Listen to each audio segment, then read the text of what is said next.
Hello there, and welcome to another episode of LR Talks. I'm Jade, and of course, I'll be your host through the show today. So, today we're going to be discussing a very important topic that I feel has plagued our society for so long and is not getting any better.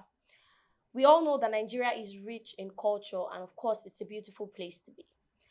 But due to modernization and Western influence, Nigeria is beginning to lose some parts of our cultural heritage. And today we're going to be diving into the topic of preserving our cultural heritage. With me in the studio is a very esteemed guest who will be helping us go through this conversation. And I would let him do the honors of introducing himself to us. Good day, sir. Please, can you introduce yourself to us? All right, thank you. My name is Oluwaseyi Gbadegbo. I'm the founder and creative director of Concere Designs and BZL Crew, amongst other brands. So based currently here in Ogbomoso, Oyo State. Thank you very much for that very brief introduction. You are sure to learn a lot because I've heard him speak and I know he's a man of great value. So we're going to get a lot of insights from this show today. It's about to be a very interesting ride. So buckle your seatbelt and relax. Get your popcorns if you need to. So, sir, diving into the topic very quickly, I'd like us to talk about cultural diversity. Now, like I said, Nigeria is rich in culture. We have so many tribes, so many languages, so many different kinds of music and food and all of that. So, two questions on diversity. Firstly, how can we, celebrate our diversity? Okay. How can we celebrate? Let me ask you one after the other, so you could. So, how can we, celebrate our diversity as a nation? Celebrating our diversity as a nation is something that has always been. It shows from our respective music, our respective food, Yes. our respective languages and fashion, and even art in general. So, but maybe due to the current economic instability, most people have not really had time to really, even dwell much on our, our beautiful diversity. And we are more concerned about how to just get by in the present. But I love what the music industry is doing, in the sense that they are popularizing the Afrobeat. Yes. Making it, and they are taking it to the global stage like never before seen. We know just before the popularity of the Afrobeat, for example, if you observed in the early 2000s, the kind of music that was trying to reign in the modern music times was like rap music. Nigerians trying to rap like like the Western guys, they want to do rap music. But if you observed, we could not really beat them at their game. Yes. Our song did not reach that international, that international ground. But but when guys like Wizkid, Davido, I think it was one of the early founders of that new genre was like guys like Two-Face. They were trying to already talk about with African Queen, celebrating the African essence, African beauty. But when guys like Davido and the rest, they begin to use our language in their songs, not minding that the international audience will understand or not. And then it continued that way. Guys like what's his name? Olamide, then Ashake today, people are just talking Yoruba. And then guys like Fino and the rest from the East, they are following trend to doing their own Fino flavor. If you hear their song, you may not even understand. It's Igbo, but you shall be like, okay, that is it. So it's a beautiful thing. So, and that has also moved into other, in other creative industries like, fashion. Fashion, for example, you can see the renaissance of the Adire fabric. Yes. People are wearing more of Adire now, Ashoki, hand-printed works. So in general, there's a callback to, our Afro roots. And so, yeah, by doing that, by buying African, by collecting African things, by promoting our own things. Yeah, so that's how we can, get about that. Even though I feel like you've talked about the second question I wanted to ask already, Okay. because the question I wanted to ask is how can we make sure that this diversity survives the tide of globalization and modernization and all of that? How can we make sure that this diversity actually lives on? And you I think you mentioned bringing our own kind of beats into the music industry, the Yes. fashion industry, and also would you like to Yes. elaborate on that, Let please? me add more. So one of the beautiful things is that originality is a very powerful, essence of relevance. If we want to be relevant, we can't, like I said before this going on here, we can't try to want to copy them and beat them at what they have mastered. Let's do us. Let's do what we know how to do. Now that we are here now, we're in Nigeria now. Can we do the Indian fashion and Indian dance more than the Indian people? No, of course not. It is who they are. It is their thing. So instead of us looking at their thing and trying to replicate their thing that they have mastered, that they own, let us do our own thing. Promote it. I mean, if you look at, if you watch some Korean movie, they speak their language. You watch Chinese movie, they speak their language. You watch Indian movie, they speak their language and do the stuff like that. So when we look at our own stuff, we should hear our language. So it is by we telling our own story that it will appeal to them. Because it's how we present ourselves, how we talk about our culture, that they begin to see the beauty. But if we don't talk about it, we don't carry it that way, so they will just be like, I mean, they won't see any, much relevance to it. So for us to have it, to sustain time, to be relevant, it all boils down to how we carry it. And I think with the way the creative industry generally in Nigeria is going, I think we have a very bright future. Great. So I want to talk about traditional festivals and cuisine, food festivals and all. I recently started admiring this Dubai festival that the Hausas do in Ilorin. I think very recently they had the 2024 edition, and it made me appreciate that culture a little bit more. And we have the Eyo festivals, the Lagos, Osun-Osogbo, and all of those festivals. So I want to ask you: is there any festival from your childhood that you actually, memories you reminisce from childhood that you actually wish, oh, these things are still in place, and how much, thinking about how much fun you had from, being around those festivals and traditions. Okay, well, for me, I was a city boy. I was born in Lagos, grew up in Lagos. So there is not much festival that I experienced much growing up. But of course, you mentioned the Eyo festival. Eyo is typical to Lagos. So a bit of Eyo, yes, I think I experienced a bit of Eyo festival. And I think that's just much about it. A little bit of maybe when I traveled to, my state, Ogun State, they have different ones that they do, different festivals, a bit here, a bit there. And recently the one they did, Ojudi Oba. Yeah, Ojudi Oba. I think I've been maybe once or twice when I was young.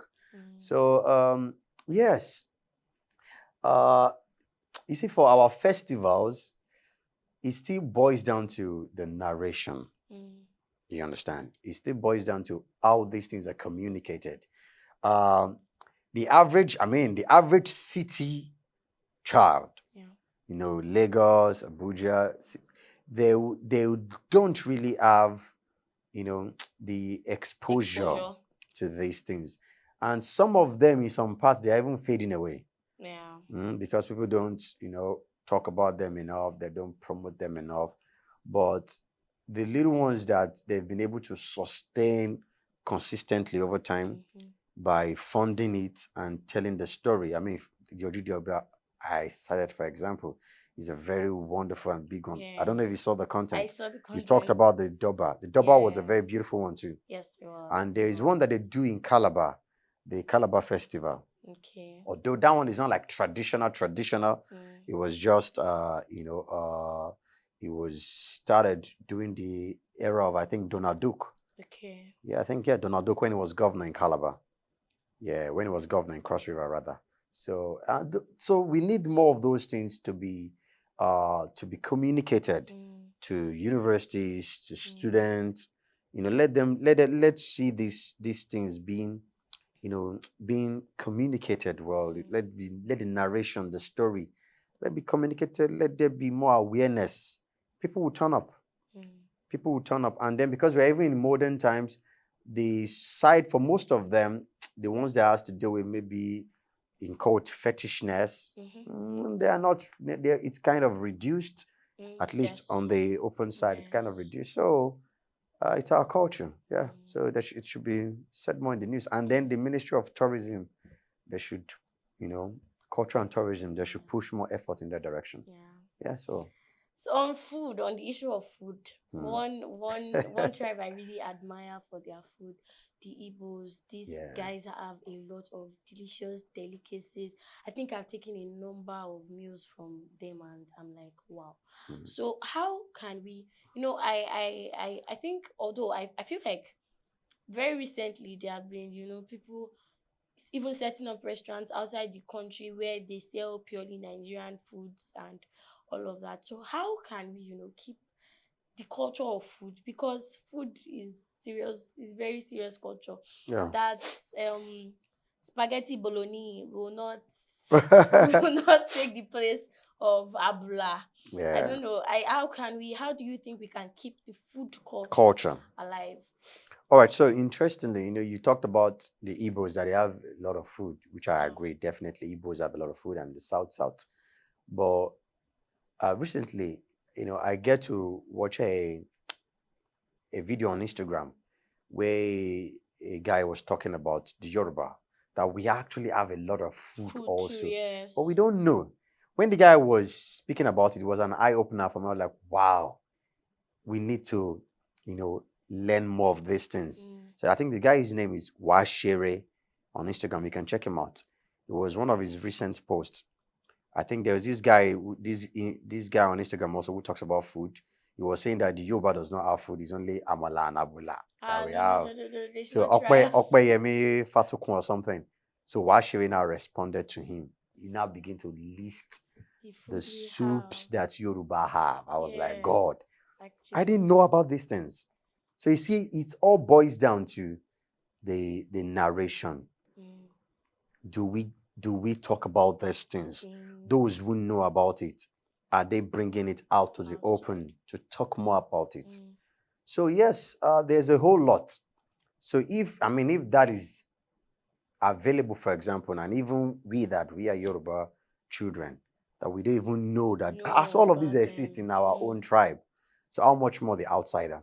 So I think what we need to do is, first of all, to talk more about these things, and then content. Thank God we're in the era of content creation. So content folks who are into the media, video, like yourself, you can just do a documentary on it. Do a documentary on it. It could just be Yoruba cuisines or traditional Southwest cuisines or Nigeria cuisines. So it's a whole lot. So as it gets more documented, people realize and they see, and then they explore. And I think people are open to exploring now. Yeah. Thank you very much for that, sir. You're welcome. I am enjoying the session, and it's been insightful so far. Thank you. So very quickly, I want us to talk about storytelling and folklore. I vividly remember memories of me, watching Midnight Tales and Tales by Moonlight. Tales by Moonlight, rather, and all of those things. And it's not so nice that we do not have those things around us anymore. Now everybody is watching Vampirina and Nickelodeon movies and all of those things. Yeah. And we're beginning to forget about Our all of those heritage. things that actually made childhood for some of us Fun. So how do we bring this culture back to life, and use this modernization thing to even spread it, because the internet is so is I know the internet is a very good place to spread these things and make people see that these things actually are really nice and really good and essential in keeping our cultural heritage. Wow. Beautiful. Thank you for that question. Just yesterday, for a very long time, I posted something from my childhood, one of the books that I enjoyed reading. I think I just saw it somewhere, so I went on Google, screenshotted the front cover of the book, and then shared it. The book is Without a Silver Spoon. I don't even know the book. Without a Silver Spoon, Eddie Hero. One of the character in that book, I still remember in my head, Irugo Iyama. Irugo Iyama, one of the boys. So because the book was emotional to me growing up, I read it several times. So, and I was now thinking, when I posted it, a friend of mine reached out from France. She reached out from France. She was like, please, Shay, where can I get this book? I need this book again. Do you know where I can get a hard copy? Where can I get a copy? I need this, please, Shay. I was like, I don't know. You understand? I don't know. So I was going to research for her. So there are things that, while growing up, they made our childhood rich. They made our experience beautiful.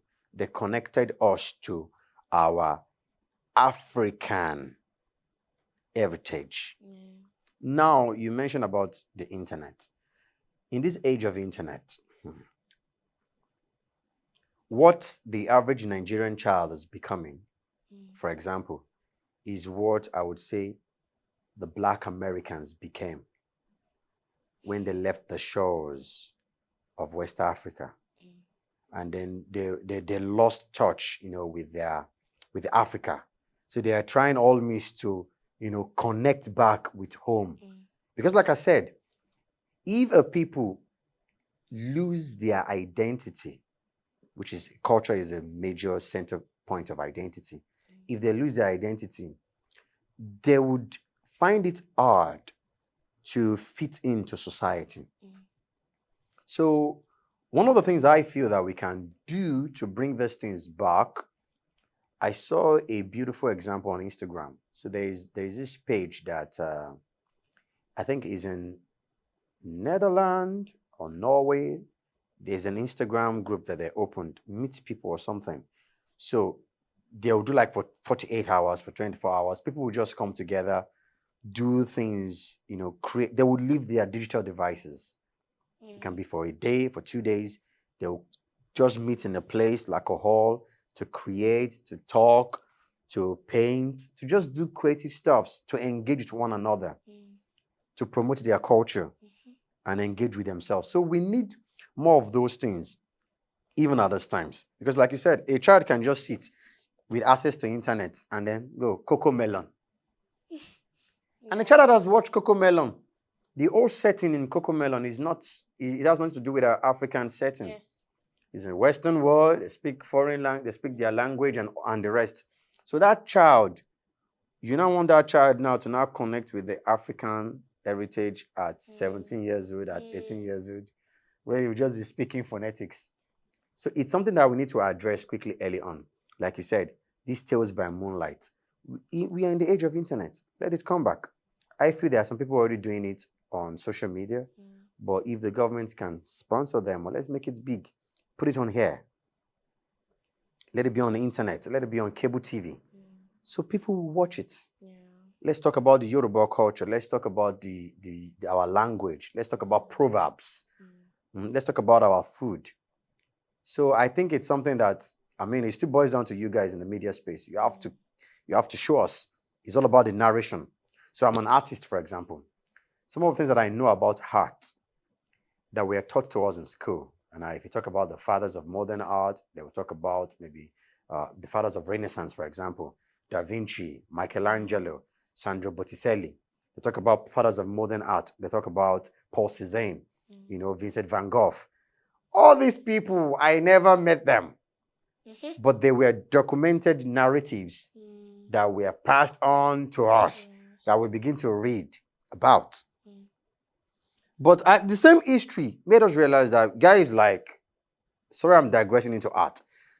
Guys like Picasso, they got their inspiration studying African mask. But those African artists that made the mask and the co, we don't have their story. So it looks as if they do not exist. So the people that got to be talked about, to be documented, they are the people that are out there that we are knowing. So you see, we are at the age, we talk about storytelling. We are in the age where we need to tell our story. The West will not tell our story for us. No. So those who are in the media space need to tell their story. I was telling you about Da Vinci, for example. Yeah. The person who documented Da Vinci's story was a guy called Giorgio Vasari. He wrote about this artist extensively. He documented it. We don't have enough documentation. We don't. So over time, our exploit, our achievement, they get lost in time. You're talking about earlier, the Oreo Locum, for example. Do you know the name of the artist who made the Oreo Locum? He was an artist. Documentation. So that is actually the area where the West, have been able to, beat us to. They understand the power of documentation, which we are just getting to know. But even as of that, let's do it more and more. And before you know it, our culture will revive. There will be a cultural renaissance. Yeah. So I wanted to also talk about how, let me just link it with the Chinese guys. So, right now you see how China is rising economically, politically, culturally. So most people don't know the story. So there was a period of time in China, I think for like 20 years, from the 1970s, early 70s to like the late 90s. China closed their borders to the West. Literally, they closed their borders to every other country. They were like, see, we have the population. If we can't use these numbers to the betterment of ourselves as a people, they let us all perish. They didn't import anything. So they learn how to start creating. Start bringing their culture to the fore. Start using their manpower. Start creating. And that's why if you look at Chinese product now, they understand that their product is for the world, that you don't speak Mandarin Chinese, but they put Chinese language there. You know what they are telling you? Yes. We don't care. You want to buy, you're not buying. Yeah. You go and learn how to interpret our language. Go to Google, you go and interpret it. You understand? Yeah. So they are proud of their own culture. So when we begin to do things like that, document and tell our story, the world does not have an option. You understand? It's what you call it that they will take it as. Yeah. So on the issue of awareness and education, yes, I think this is the part that bothers me the most, because it's very disheartening that the average Yoruba child cannot, in this generation, the Gen Z cannot speak Yoruba. Yeah. I think this afternoon I was still having a conversation with someone, and we're talking about the fact that there was someone they were trying to insult that does not know how to speak Yoruba. So I think they told her to say impossibility specialist in Yoruba, and she did not know what to say. We do not understand the language. We do not know how to speak the language. Even in music, we sing the wrong things when we are singing. And then we get into our schools and they tell us that we shouldn't speak the language. It is vernacular. In some of our schools, we were fined because we spoke in our local language.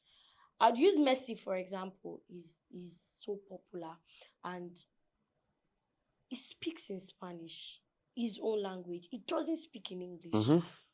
So what happens to if we do not get educated on some of these things?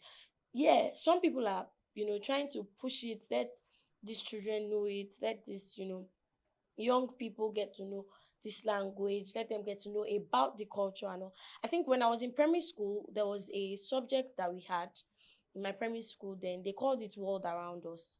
So in World Around Us, what we were made to study was culture in Nigeria and outside of Nigeria, sometimes space, animals in extinction and everything. But, there was emphasis on knowing culture. It was from there that we started talking about some Nigerian art and even foreign art. That was where I got to know about Leonardo da Vinci and all of those great people and all. And that was where we got to know about the Benin terracotta, knock art, and all of those beautiful things that were actually made in Nigeria.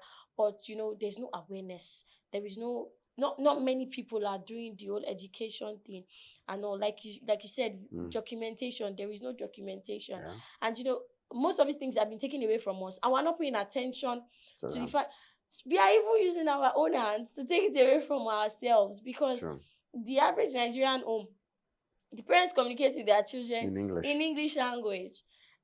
Although in my house, when I was growing up, my dad would tell us speak. I think that was what helped us actually, because we attended a school where we spoke English. It was a British school, and my dad would say, when you get to school, speak English. When you're at home, speak Yoruba to me. So we were forced to, even if it's not going to come out well, that moment you make the mistake, you understand that you have made the mistake and they are correcting you. Okay, this is how it is said, not this way. But then the education is not there. I think the artworks have been taken away from us, and gradually even our language is being taken away from us, and it looks like we are pushing it away. We're pushing, because these people come down here to actually learn our language. That is how beautiful it is. Our language. I think my grandpa used to say that he's almost sure that the first language in the world was Yoruba. That it was Yoruba that got scattered and all of that. That's how beautiful our languages are. I think it's more of the Yoruba culture, because the average Igbo teenager still understands, may not be able to speak, but understands, the language. But when you say working to an average teenager in the Yoruba land, working means come and let me kill you. Yet this child does not understand and will go towards the. So what do you have to tell us on what do you think we can do on the aspect of education and awareness? Because these things are easier said than done actually, and it is really, really, really affecting us as a nation. It is really affecting us as a society. Yes. Okay. So I wouldn't blame the Gen Zs, the Gen Z generation. I wouldn't blame them. So one of the first things I would say is, you understand, from all the major tribes in Nigeria as a country, the Yoruba tribe is big on education. Yes. Yoruba is big on education. The Igbos are big on commerce and industry. Yeah. The Hausas, security and agriculture, and politics. So I was saying earlier about identity. Now, we are in an era where it's not that we are talking about secluding yourself entirely, that everything that you have to do must be your culture. Everything that you have to wear, have to eat, have to use, have to be from your own tribe and culture. No, that's not what we're saying. It's an era where there's fusion, there's collaboration. Look, I mean, look at us. I'm putting on a shirt. The way it has been cut is Western influenced. You're using a fabric. The way it is being cut is Western inspired. There's nothing wrong with that. But when we begin to feel less by using what is ours, by speaking our language, by eating our food. There's some people that can't even eat okele outside. When they are outside, they feel like, you are eating eba outside. No, like you said, I'm eating spaghetti, they feel it gives a kind of class when you are using something Western, when you are, what you are using is kind of Western.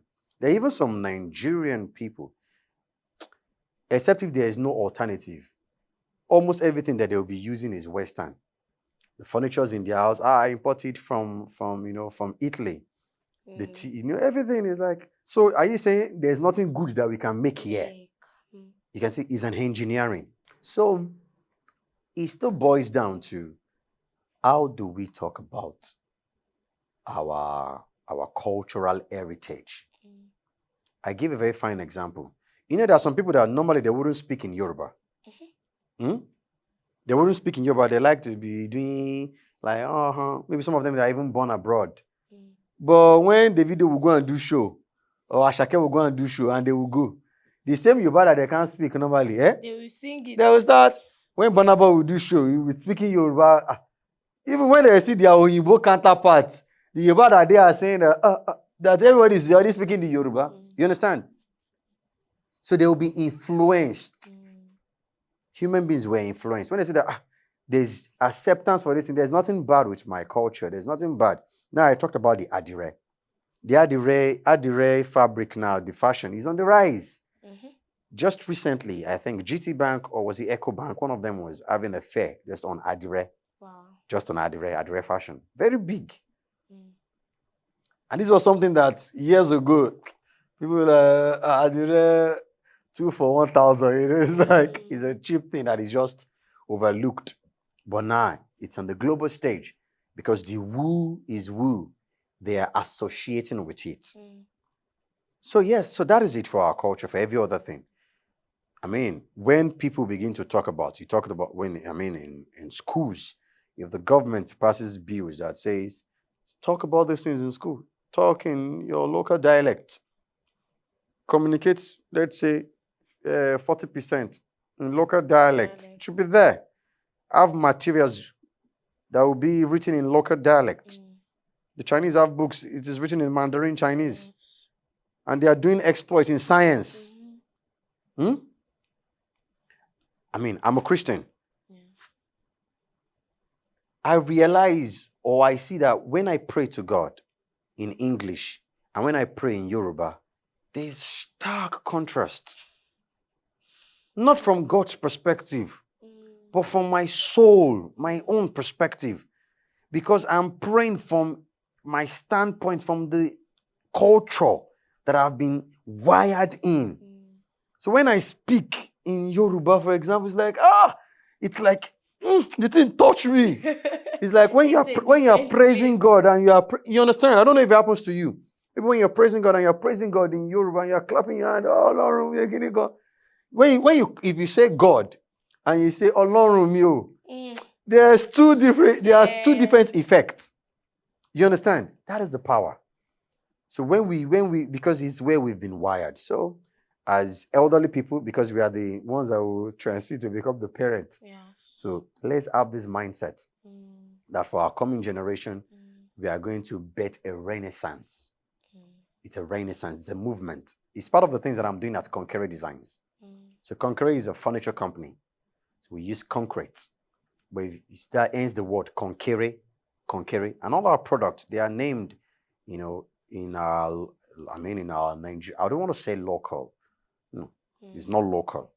They are named in our indigenous names, names like Ibukun, Ike, Amara, all of stuff like that. So that people will connect with it and we have the African pattern on our product. People really love it. We even have Western guys, white people who reach out to us from US. Just like the uniqueness. We make it home. But like I said, in this era of modern times, so we now make it contemporary at the same time. We use steel base, but with the African Afro fusion. I think we should talk about that. I think we should talk about, striking the balance between preserving our culture and also embracing modernization. Just integrating modernization into our culture, because there are certain things in our culture, in all honesty, that we cannot keep going. Right? So there are points where we have to get better. There are points where we have to, innovations have to come up and we have to do much, much better. So how can we, I think that's where I want us to conclude this conversation. How can we embrace our cultural heritage and still embrace modernization at the same time? Strike that balance. That balance. Yeah, I mean, it's something that we don't have to be rigid about. Like I said now, for example, growing up, I grew up in the city. So my own experience of my own cultural heritage will not be as rich as somebody who, let's say, who grew up in the village, for example, who lived with the elders, who attended community meeting, elders meeting, all of those things. Yeah. So, but nevertheless, what we know about our culture, the first point is be secured in your cultural identity. Be relaxed. Speak your dialect, dress like your people, like you are, be comfortable in it. And then understand that, okay, see, we are in modern times. Hmm? Uh, Cultures are meant to fuse into one another. That's the times that we are, not to isolate. But if cultures are fusing and you that you're supposed to represent your own culture, but you're not representing your culture, you meet another culture, what you're supposed to bring to the table, is not unique. So it's like their own. They wouldn't see much of uniqueness to it. So, for example, what I've been able to do I will just use Concrete for example. What we've been able to do at Concrete is a sustainable, durable, and minimalist brand. There's always been minimalist brand. The Bo guys of Scandinavia, bold designs, they make minimalist furniture. But yes, we also do minimalist furniture. Not too much elaborations on the stuff. Just make it simple. But our Afro fusion, our culture, it reflects on it. So hence, is like fusing two design genre together. You understand? So there's the African essence to it, and then there's the simplicity of modernism, of contemporary art to it. So for every creatives, if you look at the music, for example, if you look at movies too, for example, of course, we are using gadgets, we're using cameras. Yes. These gadgets or cameras, they were not designed by us. Yes. It's Western influenced. So we work with them. We can't say it's only what we create that we work with. We work with them. We shoot our movies. We write our own scripts. We tell our own stories. So I think if we learn to understand our identity first, be secured in it, be proud of it, then leverage the technology that is within our reach. Leverage, other advancement from other culture. Then work together. You're talking about the Black Panther, for example, about how they did the movie. It was made by, I think, Marvel. Yes. Yeah, Marvel Studios.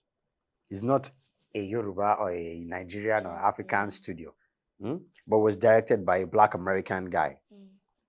So, but they've used our story using with foreign technology and modern technology to make the movie.